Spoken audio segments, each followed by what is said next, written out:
పల్లన్న బాగా మాట్లాడింది కదా,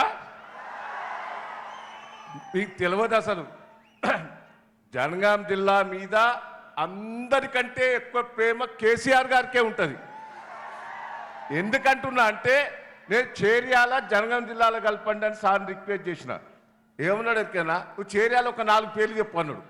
నేను 2 పేర్లు చెప్పిన. సారు ఒక 50 మంది పేర్లు చెప్పాడు. అబ్బో అనుకున్నా, చేర్యాల మీద ఎంత ప్రేమ ఉన్నదో అని. అంటే మనందరికంటే ఎక్కువ ఈ జనగాం మీద చేర్యాల మీద సారుకు అభిమానం ఉన్నది. అందుకే ఆయన పల్లారాశిరెడ్డి వారు దూతగా ఇక్కడ పంపించిండు. యాదన్న మీద ప్రేమ ఉన్నా రాష్ట్ర స్థాయిలో మంచి పోస్ట్ ఇచ్చి ఇక్కడ పల్లన్నను దోలిచ్చిండు. మన అందరం కూడా నేను ముఖ్యమంత్రి గారికి, మా నాయకునికి, నేను మీ జిల్లా ఎమ్మెల్యేలను కానీ ఎమ్మెల్సీలను కానీ నాయకులందరికీ కూడా హామీ ఇస్తున్నా. మా రాజన్న కానీ మీ అందరం కలిసి ఈ జిల్లాలో 3 గెలిపిస్తాం. వరంగల్ జిల్లా 12 మీ అందరం వారి ఆశీర్వాదం, వారి పేరు చెప్పకపోతే ఒక్కొక్కటి పడదు మాకు.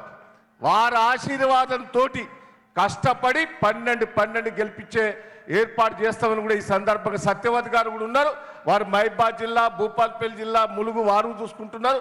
మీ ఎమ్మెల్సీలు అందరం కూడా కోఆర్డినేషన్ చేసుకొని ముఖ్యమంత్రి గారికి నేను మీ అందరం కూడా హామీ ఇస్తున్నాం. మీ పేరు చెప్తేనే మాకు ఓట్లు పడతాయి. మా ముఖాల కంటే ఎక్కువ మిమ్మల్ని చూసే ఓట్లు ఎత్తారు. గట్టిగా చప్పట్లు కొట్టండి. మీ పేరు మీద తప్పకుండా గెలిపిస్తాం. మన నాయకుడు